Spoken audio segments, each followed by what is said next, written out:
Gracias, hermano. Una última cosa antes de comenzar, hermanos, les pido sus oraciones también por la familia del hermano Armando y Rebeca Ortega.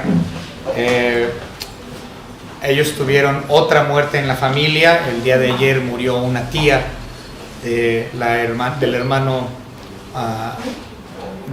Armando, la hermana Chata. Ella era nuestra hermana en Cristo también, muy querida por muchos de nosotros los que la conocimos. Entonces oren por la familia de ellos. Por eso no están aquí. El sepelio se llevó a cabo el día de hoy a las 5 de la tarde. Por lo tanto, los hermanos no pudieron estar. Muy bien, abran sus Biblias, por favor, en el libro de Apocalipsis, capítulo 9. Vamos a estar estudiando del versículo 1 al versículo 12, que viene siendo la quinta trompeta de Dios en juicio contra el mundo, la quinta trompeta. Esto es algo muy personal para mí. Esta quinta trompeta es muy, muy personal. Les voy a explicar. Cuando yo tenía aproximadamente unos 13 años de edad, 12, 13 años de edad, mi padre predicó una serie del libro de Apocalipsis. Cuando él llegó a esta sección, él predicó acerca de la quinta trompeta y de los acontecimientos que vendrán. Y me asustó a tal grado que yo tenía un miedo inmenso. Este miedo me llevó a hacer una profesión de fe. Sin embargo, yo hice una profesión de fe por miedo a lo que acontecería en mi vida. Yo dije, yo no quiero que esto me pase, yo no quiero pasar por el tiempo de la tribulación, yo no quiero ir al infierno, yo no quiero el ataque de estos monstruos horribles que van a aparecer, estos demonios. De hecho, tiempo después de que él predicó eso, yo estaba tan espantado por mucho tiempo. Mis papás iban y trabajaban en las diversas iglesias y yo me quedaba en casa. Y a mí me daba un miedo tremendo porque ellos llegaban muy tarde. Y yo decía, pues ¿cuándo van a llegar mis papás a la casa? No, de seguro ya vino el rapto y yo me quedé. Ya vino el rapto, no han llegado mis papás, ya son las 11, 12 de la noche, no han llegado mis papás. Y me ponía a llorar y dije, no, ¿qué estoy haciendo?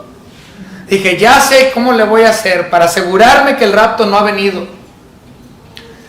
Y agarraba el directorio, y agarraba el teléfono, y le empezaba, yo decía, este es el pastor fulano de tal, de seguro, él es salvo. Y si vino el rapto, entonces no me va a contestar. Pero si vino el rapto, si no ha venido el rapto, me va a contestar. Entonces yo marcaba. Era de los rotatorios antes. Entonces yo marcaba y no me contestaba y me empezaba a paniquear. Ya vino el rapto porque el hermano no me contesta.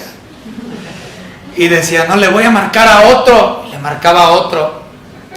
Y no me contestaba. Y no, hombre, yo empezaba. Y hasta que no me contestara uno, ¿no? Y en cuanto me decía, sí, muy buenas tardes, muy buenas noches.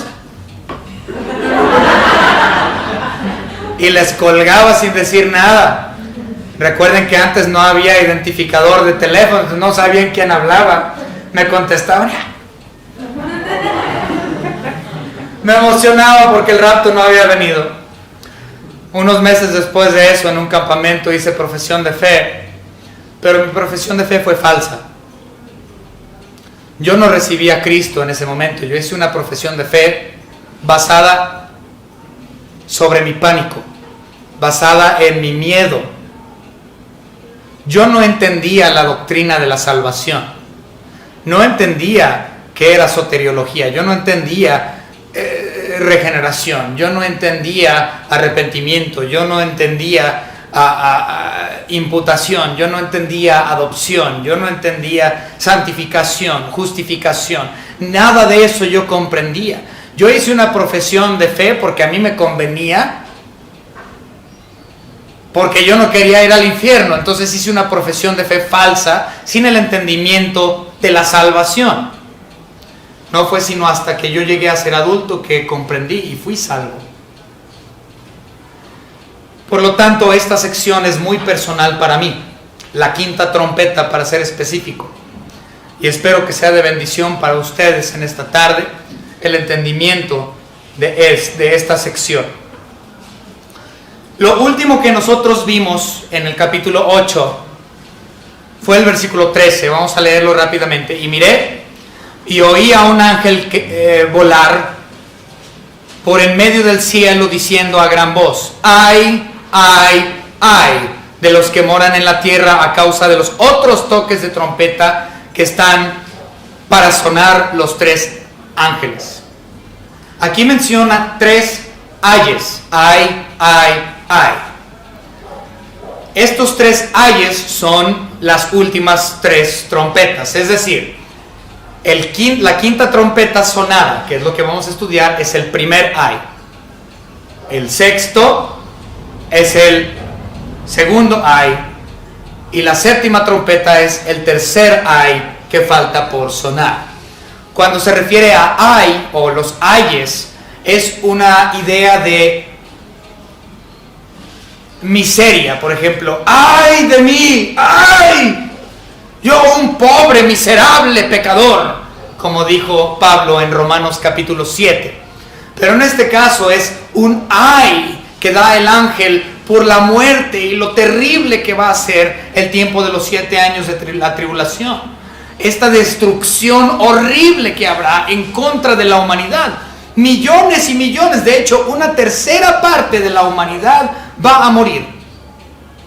Cuando ya se habían muerto quién sabe cuántos millones antes, durante los sellos y las primeras 4 trompetas. Millones ya han muerto para este punto. Y ahora va a morir una tercera parte más de la humanidad. Entonces vamos a estudiar en esta tarde el primer ay que menciona este último versículo del capítulo 8, que viene siendo la quinta trompeta. Vamos a empezar con una oración. Señor Padre, le damos gracias por todo lo que nos ha dado. Gracias, Señor, por la salvación preciosa que usted otorga gratuitamente mediante su Hijo Jesucristo. Señor, sabemos que aún hay muchísima gente que no han escuchado el Evangelio predicado. Y le pedimos, Señor, que usted nos dé el deseo y nos abra nuestras mentes y nuestra boca y nuestro corazón para poder hablar a las personas con Biblia en mano acerca de la obra redentora de su Hijo Jesucristo, sabiendo, Señor, que si no llevamos el Evangelio, la sangre de ellos estará sobre nuestra cabeza. Y si usted viene antes de la muerte de ellos, Señor, ellos pasarán por estos 7 años de tribulación, un tiempo espantoso, un tiempo horrible, un tiempo de muerte, un tiempo de miseria, ciertamente el tiempo de los ayes para la humanidad.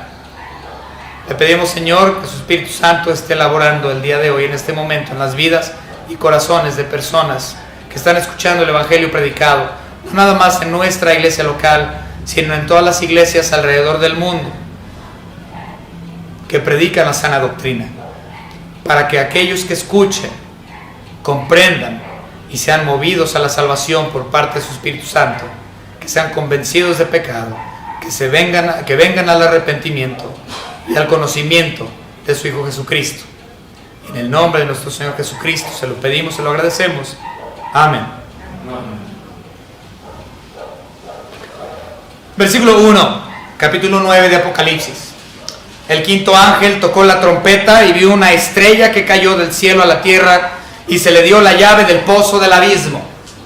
Si ustedes recuerdan, en los sermones anteriores ya hemos visto que van a caer estrellas o meteoritos o asteroides, o como quieran llamarlo. De hecho, el primero que vimos mención de esto es en capítulo 6, versículo 13. Vamos a ir allá rápidamente, Apocalipsis 6:13. Aquí vemos este asteroide o meteorito o estrella, como gusten llamarlo, que cae del cielo y produce grandes catástrofes. 6:13. Y las estrellas del cielo cayeron sobre la tierra como la higuera deja caer sus higos cuando es sacudida por un fuerte viento. Entonces vemos una gran cantidad de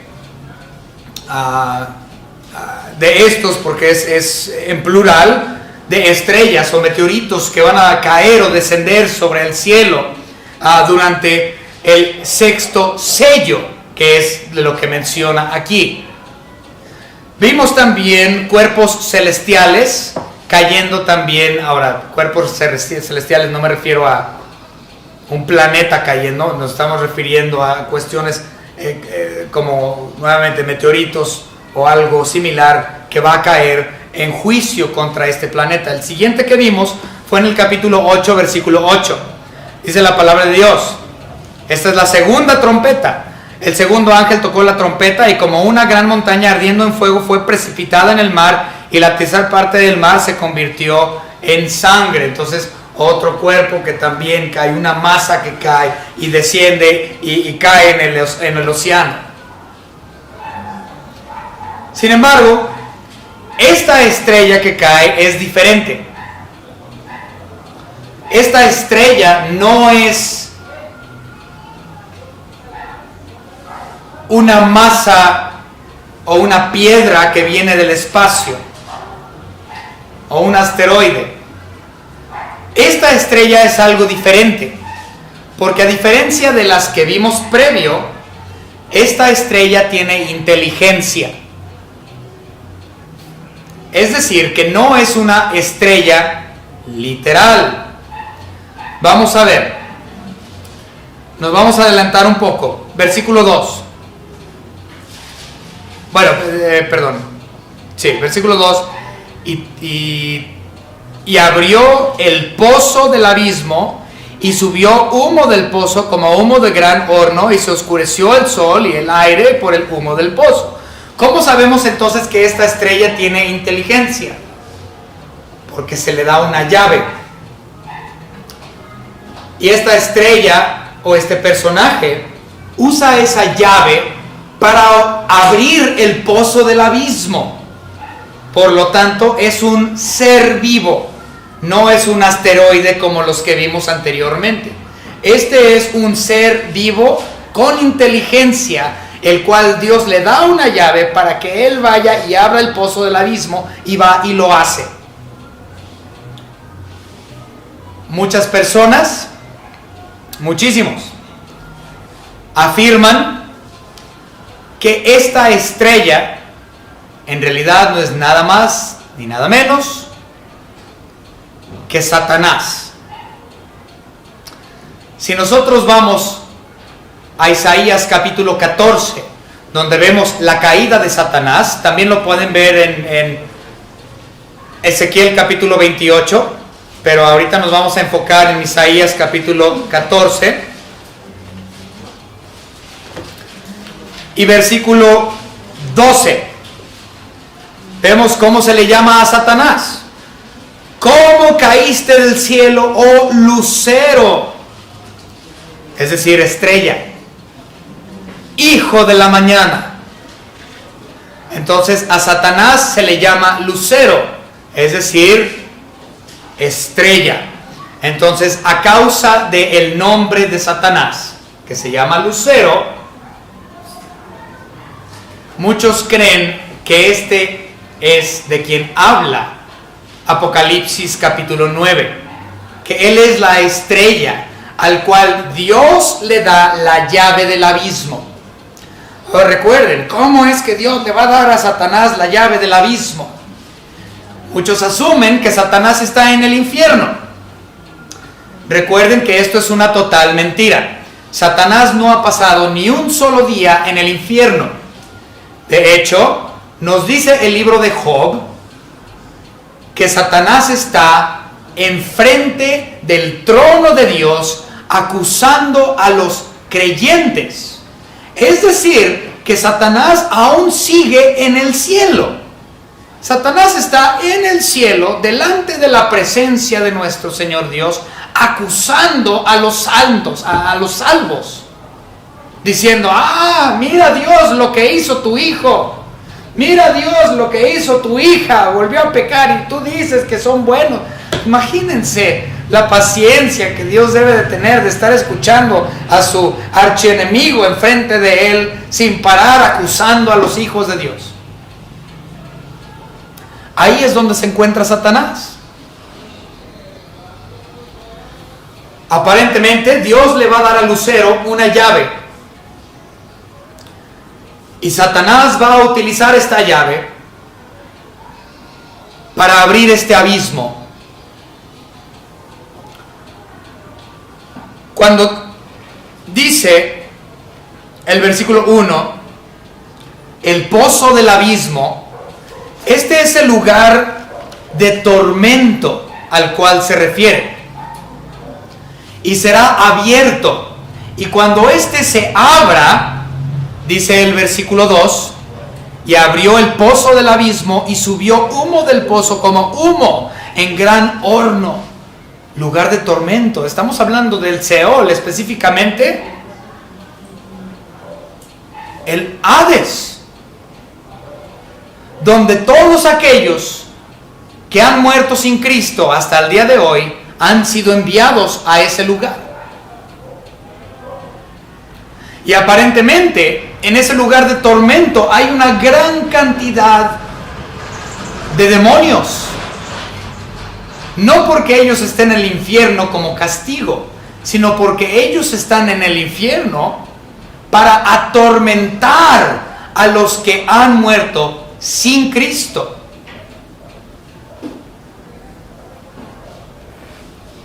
Ahora, ¿dónde se encuentra esto? Pues hay mucha especulación. ¿Dónde está el infierno? La Biblia no nos los dice con exactitud dónde se encuentra el infierno, pero hay varias referencias en la Biblia que nos indican, tanto en el Antiguo como en el Nuevo Testamento, que este se encuentra en lo más profundo de la tierra. De hecho, en Efesios nosotros podemos ver que nuestro Señor Jesucristo, cuando Él murió, dice que descendió y llevó cautivo a la cautividad. También hay otros versículos, pero vamos a ver Efesios capítulo 4. Ya les mencioné Efesios, entonces vámonos a Efesios.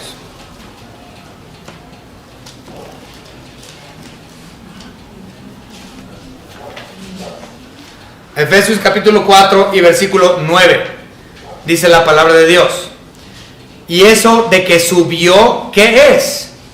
Sino que también había descendido primero a las partes más bajas de la tierra, indicando que nuestro Señor Jesucristo, en su cuerpo glorificado, posterior a su resurrección, desciende a las porciones más bajas de la tierra para llevar cautivo a la cautividad. Es decir, recuerden, el Seol significa tumba. Y si nosotros recordamos el anécdota bíblico de el rico y Lázaro, nosotros podemos ver que el rico se encontraba en el infierno, en el Hades, mientras que Lázaro se encontraba en el seno de Abraham, es decir, el paraíso. Y ellos tenían contacto el uno, o no podían tocarse, pero se podían ver. Podían verse. Los santos que habían muerto sin Cristo en el Antiguo Testamento estaban en el seno de Abraham. Cuando nuestro Señor Jesucristo muere y resucita, Él va y agarra a todos los que habían muerto en Él y los lleva al cielo con Él. Y todos los que... Y entonces el seno de Abraham está totalmente vacío el día de hoy, porque todos los que estaban ahí ahora están en gloria. Pero los que mueren sin Cristo aún siguen yendo al Hades, donde estaba el rico, sufriendo, siendo atormentado día y noche. Entonces, a este pozo del abismo es al que se refiere. Es decir, Dios le da la llave a Satanás, a Lucero, para que él vaya y abra el pozo del abismo, para que los que están atormentando a las almas ahí en el Hades, salgan del Hades y ahora atormenten a los vivos aquí en la tierra. Otra vez, quiero que esto quede muy claro. En el Hades se encuentran seres demoníacos que se dedican a atormentar a las almas que han muerto sin Cristo. Y siendo Dios quien tiene las llaves de la vida y la muerte, y las llaves del Hades las tiene Él le va a otorgar esta llave a Satanás, para que Satanás vaya y abra este pozo del abismo, para que salgan estos demonios que tormentan, para salir y que atormenten a los seres vivos aquí en la tierra. Vamos a verlo. Vamos a ver otro par de versículos, de todos modos, porque ya simplemente porque los tengo aquí. Apocalipsis capítulo 5.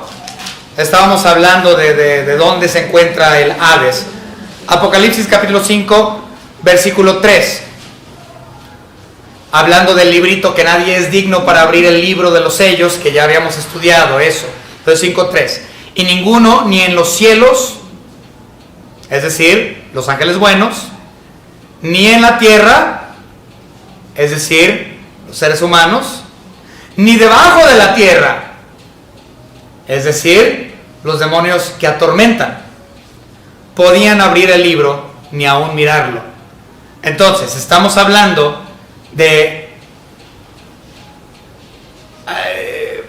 todo ser creado vivo, tanto lo celestial como lo terrenal, como lo que está debajo. Por lo tanto, aunque la Biblia no nos dice que el Hades está al centro de la tierra, pero hay versículos como este y como el que ya vimos, que Dios descendió para llevar cautivo la cautividad, donde podemos ver dónde está el infierno. Nuevamente vamos a ver otro. Isaías, capítulo 14, donde vemos la caída de Satanás, y versículo 9. El Seol, ¿dónde dice que está el Seol? Abajo. Se espantó de ti, despertó muertos que en tu venida saliesen a recibirte, hizo levantar de sus sillas a todos los príncipes de la tierra, a todos los reyes de las naciones. Entonces, ¿dónde dice que se encuentra el Seol? Abajo. Entonces, nuevamente, no nos dice la Biblia que necesariamente está en el centro de la tierra, es el infierno o el Hades, pero ciertamente hay muchos indicios a lo largo de la Biblia que nos muestran que está abajo. Muy bien, vamos a continuar. Como los mencioné, dicha estrella, muchos, incluyendo a mí, consideramos que es Satanás. Una de las razones por las cuales creemos que esta estrella caída es Satanás, al cual se le da la llave del Hades, o es decir, del pozo del abismo, es por lo que dice el versículo 11 del capítulo 9, 9:11. Y tienen por rey sobre ellos al ángel del abismo, cuyo nombre en hebreo es Abadón y en griego Apolión. En otras palabras, hay dentro de los demonios un rey. ¿Y sabemos quién es el rey de los demonios? Satanás. Versículo 3.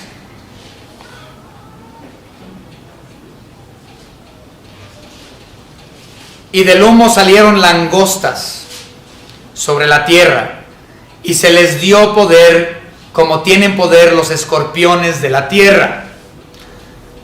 Estos son los demonios, los que atormentan. Aquí se les llama langostas. Entonces a Satanás se le da la llave.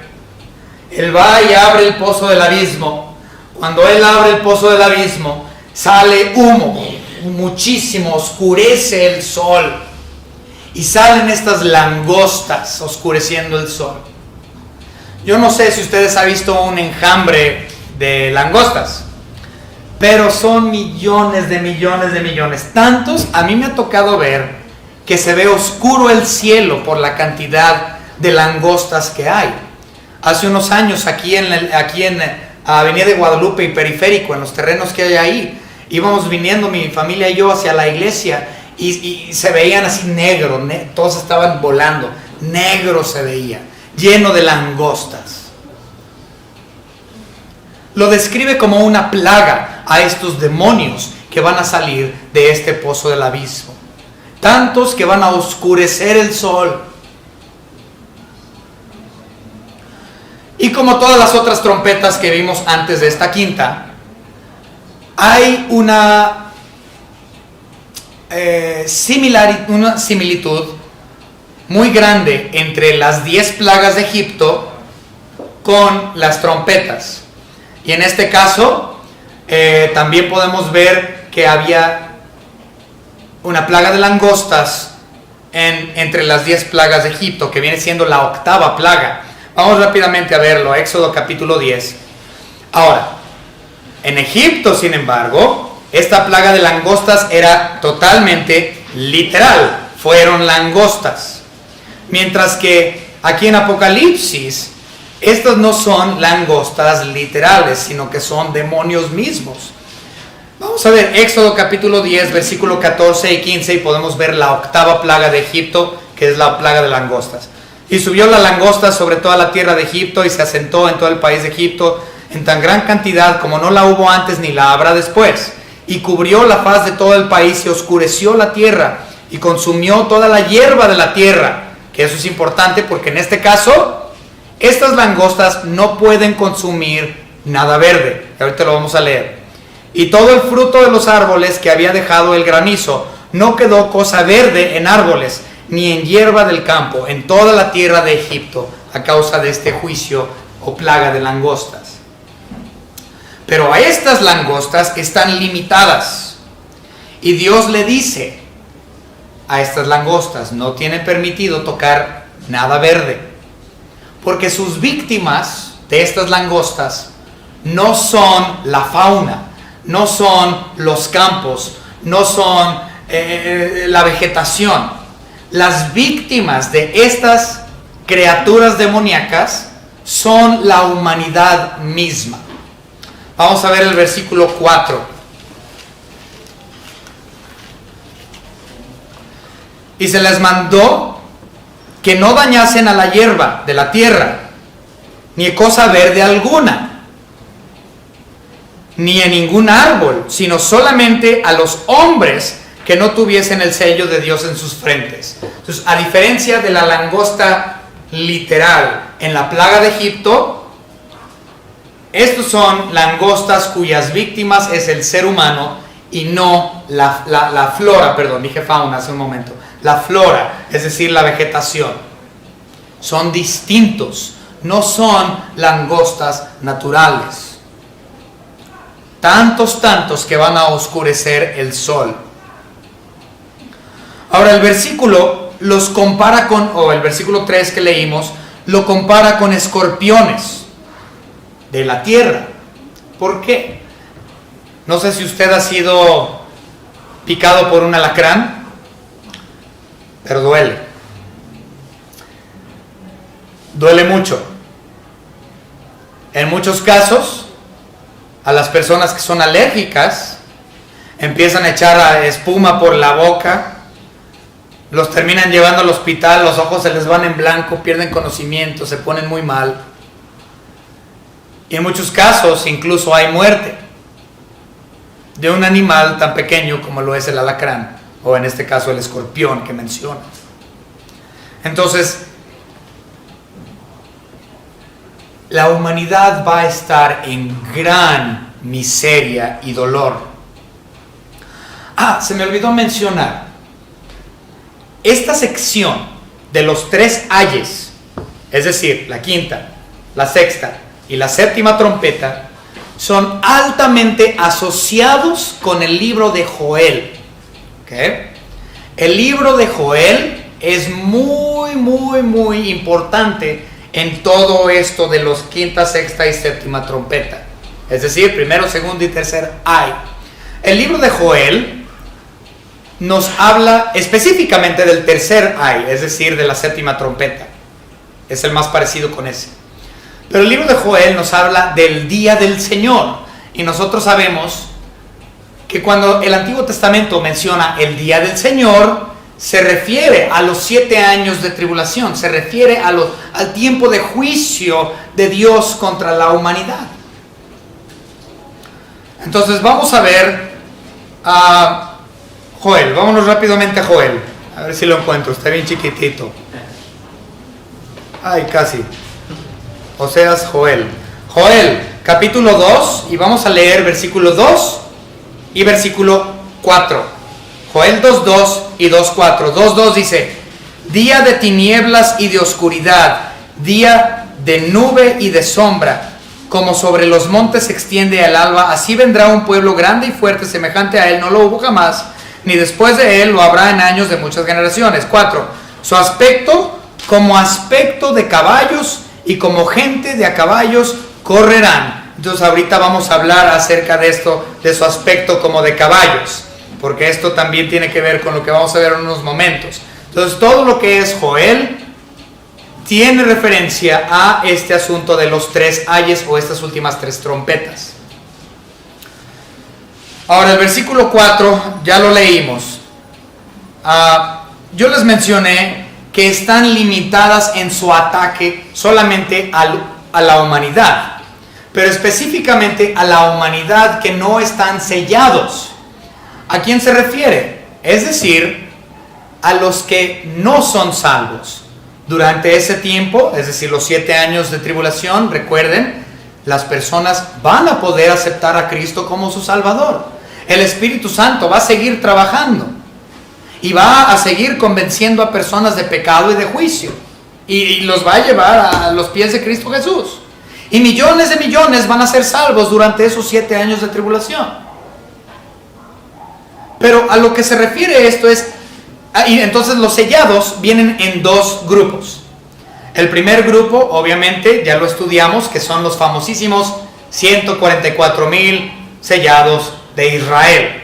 Esto lo vimos en Apocalipsis capítulo 7, pero si usted quiere leerlo específicamente, Apocalipsis capítulo 7, versículo 4, menciona a estos 144,000 judíos, 12,000 de cada tribu, que van a ser sellados o van a aceptar a Cristo como su Salvador durante ese tiempo. Estos 144,000 van a predicar la palabra de Dios, y por medio de la predicación de estos 144,000 varones judíos castos, millones van a ser salvos.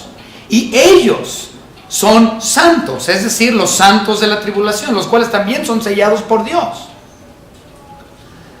Entonces, estos 2 grupos, los 144,000 sellados y los que son convertidos por medio de la predicación de ellos, estos no pueden ser tocados por estos demonios, por estas langostas. Entonces, todos los que estén vivos durante los 7 años de tribulación, que no han aceptado a Cristo como su Salvador, van a ser presa de estas langostas, las víctimas de ellos. Y quiero que noten en el versículo 4 algo muy interesante. Dice la primera parte: y se les mandó. Es decir, Dios tiene poder sobre incluso los demonios. Muchas personas piensan que los demonios y Satanás, que hacen lo que la regalada gana se les pegue, y que los demonios y Satanás andan por todo el mundo haciendo lo que ellos quieran. Pero esto es falso. Satanás y sus secuaces solamente pueden trabajar dentro de los límites establecidos por Dios. No tienen ellos rienda suelta. Ellos tienen permisos. Que muchas personas dicen: ¿cómo es posible? Pues si Dios no, ¿cómo? Entonces, recuerden, Dios usa para su voluntad a quien Él quiera, tanto a los salvos como a los inconversos, tanto a ángeles buenos como también a ángeles malos. ¿Por qué? Porque Dios es totalmente soberano. Es decir, un control sin límite de todos y cada uno de sus creaciones.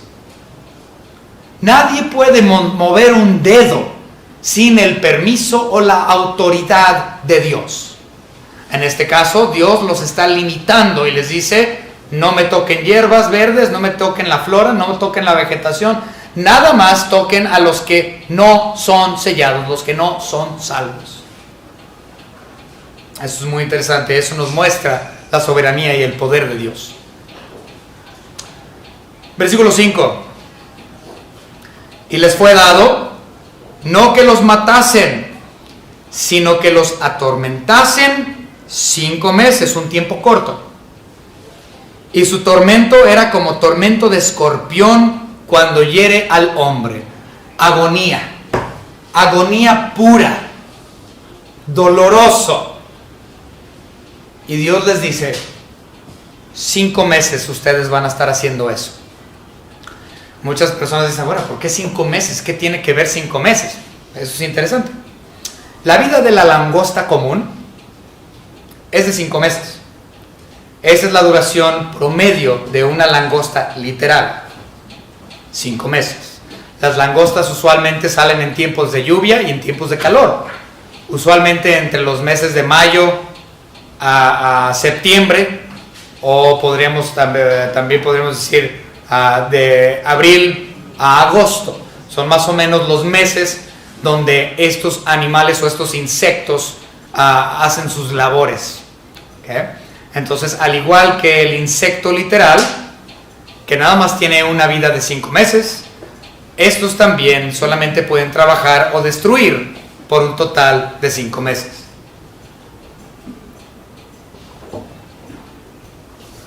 Continuamos, versículo 6. En aquellos días los hombres buscarán la muerte. Muy interesante. Y esto saca de onda a mucha gente, vamos a verlo.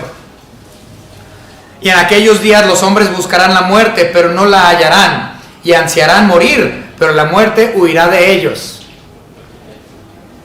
En otras palabras, la agonía del tormento de estos demonios, que son tantos, que oscurecen el sol, la agonía y el tormento que ellos van a traer va a ser tanto y tan horrible, que la gente va a buscar su propia muerte, van a anhelar morir. Van a decir: ya me cansé de este tormento, de las picaduras de estos demonios, ya me cansé, ya estamos, la humanidad va a estar queriendo y en busca de la muerte. En otras palabras, la gente se va a querer suicidar. ¿Pero qué dice? La muerte huirá de ellos. O sea, el juicio es tan extremo que durante 5 meses estas personas sin Cristo en este mundo, atormentadas, no van a morir. Dios quiere que ellos sientan cada día la ira y la miseria y el dolor y la agonía. Es un juicio y Él quiere que sientan todo. Es decir, que se van a pegar un tiro. Me quiero morir. Se volaron mitad de la cabeza y no se van a morir, van a seguir vivos, pero ahora sin cerebro. Es decir, zombies, o lo que nosotros consideraríamos zombies. La gente se va a aventar de edificios buscando su muerte y van a llegar y se van a aplastar ahí en el pavimento y van a estar vivos. Se les va a ver el ojito así moviéndose nada más. Van a estar vivos, van a estar conscientes, van a querer buscar su propia muerte y no van a morir. Eso es agonía pura, juicio puro. Esto va a suceder en todo el planeta.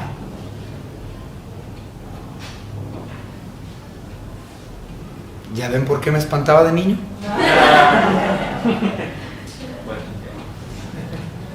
Continuamos. En los versículos 7 al 12 vemos la descripción de estas langostas. Y por eso lo que leímos en Joel, recuerden que su aspecto era como de caballos. Pues vamos a verlo aquí, versículos 7 al 12, lo vamos a leer rápido, el aspecto de estos demonios. 7 al 12. Ahora,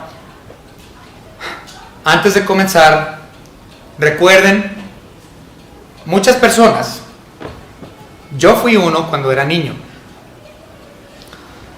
muchas personas asumen que esta descripción es literal de estos demonios, pero en realidad no es literal. De hecho, si ustedes buscan en Google, métanse en internet y pónganle las langostas de Apocalipsis o algo así, y van a ver una imagen tonta con esta descripción. Pero la realidad es que no es así, porque en el hebreo, en el griego original, aparece muchas veces, Juan escribe, como esto o como aquello. Recuerden, cuando en la Biblia dice como o parecido a o semejante a, implica que no es literal, sino parecido con. Entonces, cuando se tradujo del griego a nuestro idioma, muchas de estas palabras fueron omitidas. Por lo tanto, muchas personas asumen erradamente, como yo lo hacía y muchos otros, que la descripción de estos demonios es literal, pero no lo es. Vamos a verlo, versículos 7 al 12. Fíjense, el aspecto de las langostas era semejante a caballos preparados para la guerra. Entonces no es literal, es semejante a. En las cabezas tenían como coronas de oro. Sus caras eran como caras humanas. Tenían cabello como de mujer. Sus dientes eran como de leones. Tenían corazas como corazas de hierro. El ruido de sus alas era como el estruendo, etc. Y todavía se les eliminó varios de esos. Entonces muchas personas son de la opinión que es literal, pero claramente podemos ver que es semejante a. Cuando leímos Joel capítulo 2 versículo 4, vimos que su aspecto era como de caballo. Entonces aquí lo volvemos a ver. Entonces ellos tenían otra vez el aspecto, tenían como caballo. Ahora el caballo, recuerden, es un animal de guerra, y aquí menciona la guerra. Es decir, que esos demonios están preparados para guerra, no están aquí para hacerte sentir bien. Ellos están aquí para traer agonía, vienen a traer guerra, en juicio contra la humanidad. Dice caras de hombres. Esto denota inteligencia. Sabemos que los demonios son ángeles caídos, y como ángeles caídos ciertamente tienen inteligencia, porque tuvieron ellos inteligencia para o seguir a Cristo, o a Dios, o a seguir a Satanás. Y ellos decidieron seguir a Lucero. Pero entonces la descripción de rostros como de hombres implica esa inteligencia. Cabello de mujer. Después dice dientes de león. Implica que son feroces. Entonces ellos tienen su arma, que es su cola como de escorpión, pero ellos son feroces, con dientes de león. Tienen una defensa que es indestructible. Tienen ellos corazas de hierro. En otras palabras, estos demonios son indestructibles. La humanidad va a hacer el intento de poder matar o capturar o algo a estos seres que han salido del pozo del abismo. Pero va a ser infructuoso, porque estos tienen defensa y tienen ofensa. Tienen armas, tienen alas. Recuerden, las alas implican, en cuestiones de guerra, implica rapidez. Nosotros podemos ver eso en Daniel, cuando Daniel habla de sus 4 bestias que él ve. Recuerden que él vio al león con 2 pares de alas, que era Babilonia, y él también vio al leopardo con 4 pares de alas, que era Grecia, en su rapidez de ataque. Entonces, estos son rápidos, tienen alas, tan solamente tienen 5 meses para destruir todo lo que ellas puedan consumir en cuestión a la humanidad. 5 meses de tormento absoluto. Y como ya mencionamos, sus colas como de escorpiones, es decir, una ponzoña mortífera, pero nadie va a morir, porque nadie puede morir durante ese tiempo. Es un tormento increíble. Bueno, terminemos de leer 10, 11 y 12. Tenían colas como de escorpiones y también aguijones, y en sus colas tenían poder para dañar a los hombres durante 5 meses. Y tienen por rey sobre ellos al ángel del abismo, cuyo nombre en hebreo es Abadón y en griego Apolión. Estos 2 nombres, tanto Abadón como Apolión, su significado en nuestro idioma es destrucción. Entonces, o destructor. ¿Y quién es el destructor de la creación de Dios? Satanás. Versículo 12, el primer ay pasó. He aquí, vienen aún 2 ayes después de esto, que vienen siendo la 6ª trompeta, que es lo que sigue, y la 7ª trompeta, que comienza en el capítulo 16. Esto va a suceder, esto es real, y la verdad es que si Cristo viene pronto, sus primos y sus tíos y sus abuelitas y abuelitos y sus mamás y sus papás y todo aquel miembro querido de la familia que usted tiene, que ha rechazado a Cristo como su único y propio Salvador, va a pasar por estos 5 meses de tormento cuando toque la 5ª trompeta. Y va a ser tan grande su agonía que su mamá y su abuelito y su tío y su padre inconverso van a buscar la muerte y no la van a encontrar. Ellos van a vivir un juicio tan grande, tan increíble, una agonía tan doloroso. La única oportunidad que ellos tienen es si usted le lleva el evangelio a su ser querido. De otra forma, no hay salvación para ellos. Y ellos van a pasar por este tiempo. Obviamente, a menos de que ellos reciban a Cristo durante ese tiempo de 7 años de tribulación. Entonces ellos serán parte de los sellados. Pero usted no tiene la garantía de que su ser querido sea uno de esos sellados. Su trabajo y mi trabajo y de cada uno de los que conocemos la palabra de Dios y el evangelio de la salvación es llevarles el evangelio. Eso es nuestro deber. Si usted ama a su familia y a su ser querido, usted les compartirá del evangelio, es decir, la muerte, sepultura, resurrección y ascensión de nuestro Señor Jesucristo, en quien únicamente y solamente en Él hay salvación. Si esto no lo motiva a usted a llevar el evangelio de Cristo Jesús, entonces usted es una persona fría, sin amor, y posiblemente ni siquiera sea salvo. Uno que es verdaderamente salvo tiene amor por las almas y va a predicar el evangelio de Cristo Jesús.